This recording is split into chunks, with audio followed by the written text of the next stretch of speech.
चक्रवर्ती सम्राट अशोक जयंती महोत्सव उत्साहात संपन्न। शस्त्र त्यागून बुद्धांना शरण जात संपूर्ण आशिया खंडात 84,000 स्तूप निर्माण करून बुद्ध तत्त्वज्ञानाचा प्रचार आणि प्रसार केला। त्या महान प्रियदर्शी चक्रवर्ती सम्राट अशोकाच्या जयंतीच्या निमित्तानं रिपब्लिकन कामगार सेनेच्या वतीने आज दिनांक 25 मार्च रोजी सकाळी 11 वाजता छत्रपती शिवाजी महाराजांच्या पुतळ्याजवळ मैदानात विजय वाकुडे आंदोलनभूमी येथे सम्राट अशोक जयंती महोत्सव मोठ्या उत्साहात संपन्न झाला। या सोहळ्यास पूज्य भदंत मुदितानंद थेरो, पूज्य भदंत पी धम्मानंद, भंते मोगलायन, भंते धम्मदीप थेरो उपस्थित होते। जयंती महोत्सवाचे उद्घाटन रिपब्लिकन सेनेचे महाराष्ट्र अध्यक्ष युवराज बनसोडे यांच्या हस्ते करण्यात आले। कार्यक्रमाच्या अध्यक्षस्थानी रिपब्लिकन सेनेचे राज्य संघटक यशवंत भालराव हे होते।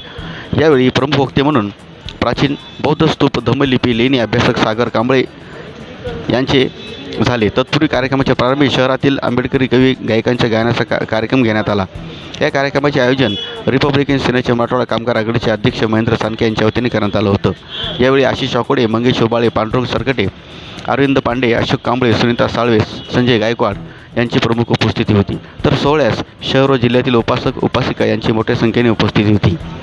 हा कार्यक्रम यशस्वी करण्यासाठी जिल्हाध्यक्ष रमेश साळवे, गंगाधर सपाटे, विजय मुळे, सारीपुत्र घुगे, भारत कनकुटे, अमोल घुगे, संतोष वानखेडे, रानोजी ढाले, सुरेश जिल्हारे, प्रदीप सांगळे, नागेश कांबळे, चंद्रकांत दुधमल, धुराजी मस्के, स्वप्नील सानके, प्रकाश वायवळ आदींनी परिश्रम घेतले। कार्यक्रमाचे सूत्रसंचालन अतुल वैराट यांनी केले तर आभार गंगाधर सपाटे यांनी मानले आहेत। दर्शी चक्रवर्ती सम्राट अशोक जयंती महोत्सव आज या ठिकाणी उत्साहामध्ये साजरा करण्यात आला आणि त्या कार्यक्रमामध्ये पुण्याचे वक्ते म्हणून आवर्जून उपस्थित असलेले संपूर्ण भारतभर फिरणारे शोधकर्ते, बुद्धांच्या सम्राट अशोकांचे विचारावर चालणारे, सर्वांच्या समोर जे विहारे विलुप्त झाले ते विलुप्त झालेले विहारे समोर आणणारे असे सागरदादा कांबळे या ठिकाणी आवर्जून उपस्थित होते आणि त्यांनी या महोत्सवामध्ये आनंदाचं वातावरण निर्माण केलं। अशा प्रकारे परभणीमध्ये गीत गायनाच्या माध्यमातून, प्रबोधनाच्या माध्यमातून, भंतेजींच्या धम्मदेशनाच्या माध्यमातून जयंती महोत्सव साजरा करण्यात आलेला आहे। रिपब्लिकन कामगार सेनेचे प्रदेशाध्यक्ष युवराजदादा बनसोडे कार्यक्रमाचे उद्घाटक म्हणून होते। त्यांच्या हस्ते जयंती महोत्सवाचे उद्घाटन करण्यात आले आणि रिपब्लिकन सेनेचे राज्य सचिव भैयासाहेब भालेराव कार्यक्रमाचे अध्यक्ष होते। त्यांच्या अध्यक्षतेखाली हा संपूर्ण कार्यक्रम झालेला आहे। विशेष उपस्थिती म्हणून युवा उद्योजक मंगेश ओबाळे साहेब या ठिकाणी उपस्थित होते। सत्कार मूर्ती या ठिकाणी सरकटे सर म्हणून होते आणि सर्वांच्या रिपब्लिकन कामगार सेनेचे जिल्हाध्यक्ष रमेशदादा साळवे, शहराध्यक्ष गंगाधर सपाटे, जिल्हा सचिव मुळे साहेब, संतोष भाऊ वानखेडे, जल्लारे साहेब या सर्वांच्या उपस्थितीत हा जयंती महोत्सव साजरा करण्यात आलेला आहे। कार्यक्रम घेण्यात आला आजचा जो कार्यक्रम आहे, आम्ही 2015 पासून जयंती महोत्सवाची सुरुवात केलेली आहे। सुरुवातीच्या कार्यक्रमास आम्हाला परवानगी न दिल्यामुळं आमच्यावर पोलीस प्रशासनाने गुन्हे सुद्धा दाखल केले। आम्ही त्याच वेळेस पोलीस प्रशासनाला सांगितलं की ज्या जम्बूद्वीप जो भारत आहे, ह्या भारताला एकसंघ ठेवणारे प्रियदर्शी चक्रवर्ती सम्राट अशोकांच्या जयंती महोत्सवास जर तुम्ही परवानगी देत नसताल तर आम्हाला तुमची काही गरज नाही। आणि आम्ही जयंती महोत्सवाची सुरुवात 2015 साली केली, कारण या ठिकाणी राजे महाराजे खूप होऊन गेले, संपले ते, पण आज सुद्धा जे प्रियदर्शी चक्रवर्ती सम्राट अशोक आहेत, ज्यांनी शस्त्र खाली टाकले, भगवान बुद्धांचे विचार अंगीकारले, आज सुद्धा ते जिवंत आहेत। ज्या ज्या ठिकाणी उत्खनन केले जाते त्या ठिकाणी केवळ आणि केवळ बुद्ध दिसत आहेत।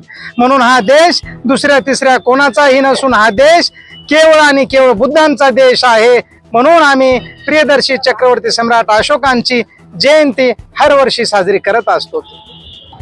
जयंतीनिमित्त आम्ही समाजास हेच आवाहन करणार की परमपूज्य बोधिसत्व डॉक्टर बाबासाहेब जे सर्वांचे उद्धार करते आहेत, त्यांनी स्वप्न पाहिलं होतं की मी भारत बौद्धमय करीन। ते स्वप्न अधुरं राहिलेलं आहे। जर ते स्वप्न पूर्ण करायचे असेल तर तुम्हाला भगवान बुद्धांच्या पंचशिलाच्या मार्गावर चालावं लागणार। त्या माध्यमातून तुम्हाला लोकांना, माणसांना करुणेचा, समतेचा संदेश द्यावा लागणार आणि बाबासाहेबांचा विचार संपूर्ण देशात पोहोचवून तुम्हाला भारत बौद्धमय करता येईल। ठिकाणी सर्वप्रथम रिपब्लिकन कामगार सेना जे आहे परभणी त्यांचे अध्यक्ष आदरणीय महेंद्र सांके सर यांचं मी आभार व्यक्त करतो, कारण की यांनी गावोगावी जाऊन खेडोपाड्यात जाऊन तळागाळातील कार्यकर्त्यांना एकत्र करून या ठिकाणी सम्राट अशोक यांची जयंती साजरी करण्याचा प्रयत्न केला आहे आणि यशस्वीपणे ही जयंती साजरी केली आहे. आणि ते गेल्या 11 वर्षापासून हे प्रयत्न करत आहेत आणि सातत्याने ते सम्राट अशोकांबद्दल इथल्या लोकांमध्ये जनसामान्यामध्ये त्यांच्याबद्दलची माहिती जी आहे ती पेरत आहेत. सम्राट अशोक एका जाती समूहाचे नसून या सम्राट अशोकांनी समस्त मानव कल्याणासाठी आणि समस्त जनकल्याणासाठी कार्य केलेलं आहे आणि त्यांचं कार्य सीमित न राहावे यासाठी आदरणीय महेंद्र सांके सर यांच्याद्वारे प्रयत्न केले जात आहेत.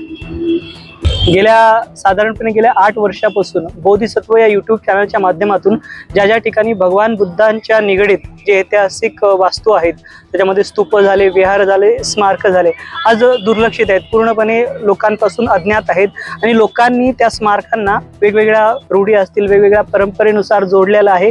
काही ठिकाणी आपण पाहिले अज्ञानामुळे लोकांनी काही ठिकाणी भगवान बुद्धांना विष्णू बनवले, तर काही ठिकाणी शंकर बनवलं आहे, तर काही ठिकाणी ज्या लेण्या आहेत जसं महाराष्ट्रातली लेण्याद्री नावाची लेणी झाली, ज्या ठिकाणी 7 नंबरचं विहार आहे, त्या ठिकाणी गिरिजात्मज नावाचा जो गणपती आहे अष्टविनायक तो तिथे स्थापित केलेला आहे. आणि हे गेल्या 2 वर्षामधल्या या गोष्टी आहेत. किंवा कारले भाजे या ठिकाणी माता एकविरीचं जे मंदिर आहे ते बाहेर आपल्याला पाहायला भेटतं आणि शेलारवाडी नावाची लेणी आहे. किंवा महाराष्ट्रामध्ये असंख्य लेण्या आहेत ज्या लोकांच्या अज्ञानामुळे त्या ठिकाणी अतिक्रमण झालेलं आहे किंवा त्या ठिकाणी स्तूप तोडली गेली आहेत. आणि या स्तूपांना पुन्हा न्याय देण्यासाठी आणि पुन्हा त्यांचा जीर्णोद्धार होण्यासाठी लोकांमध्ये या ऐतिहासिक वास्तूंबद्दल प्रचार प्रसार होणं खूप गरजेचं आहे. त्याच्यामुळे आपण गेल्या साधारणपणे 8 वर्षापासून बोधिसत्व या चॅनलच्या माध्यमातून तळागाळापर्यंत पोहोचून ऐतिहासिक वास्तूंची माहिती देत आहोत. महाबुद्ध विहाराचा जो ऍक्ट आहे 1949चा ऍक्ट आहे, या ऍक्टमध्ये साधारणपणे 9 मेंबर आहेत. 9 मेंबरमध्ये 4 बौद्ध भिक्षू आहेत आणि 4 अबौद्ध लोक आहेत. त्याच्यामध्ये 4 ब्राह्मण आपण त्यांना कन्सिडर करतो आणि एक जो तिथला डीएम असेल म्हणजे कलेक्टर जो असेल तो तिथला या समितीचा अध्यक्ष आहे आणि सर्व काही कार्यभार जो आहे तो तिथला त्यांच्या माध्यमातून त्या ठिकाणी चालतो. आणि जे 4 बौद्ध त्या ठिकाणी भिक्षू जे आहेत ते आंबेडकरी मताचे नाही आहेत किंवा भगवान बुद्धांना न मानणार आहेत असं म्हणणं जे आहे या ठिकाणी ज्यांच्याद्वारे आंदोलन चालवलं जात आहे, आमचे आंदोलनकर्ते त्यांचं असं म्हणणं आहे. आणि आपण सगळ्या ऐतिहासिक वास्तू बघतो, इतर धर्माच्या पण बघतो, इतर पंथाच्या संप्रदायाच्या बघतो, त्यांच्या धर्माच्या वस्तू त्यांच्या ताब्यात आहेत, त्यांचे तिथं महंत आहेत, त्यांचे तिथे पुजारी आहेत. परंतु बौद्धगया असं एकमात्र ठिकाण आहे ज्या ठिकाणी बौद्धांचा ताबा नसून त्या ठिकाणी इतर धर्मीय जे लोक आहेत, जे आपले बांधव आहेत, त्यांचा ताबा आहे. तर आपल्या भारतातील लोकांना, येथील नागरिकांना कळायला हवं किंवा त्यांचाही स्वाभिमान जागा व्हायला हवा. आणि जे महाबोधी बुद्ध विहार जे आहे ते संपूर्ण त्याचा जो ताबा आहे तो त्यांनी बौद्धाकडे हस्तगत करावा. बौद्धांकडे त्यांचा विरोध नाहीये, परंतु जो न्याय आहे न्यायाला त्यांनीही जागलं पाहिजे आणि आमची ऐतिहासिक वास्तू, बौद्धांची ऐतिहासिक वास्तू बौद्धांच्या ताब्यात द्यायला हवी त्यांनी.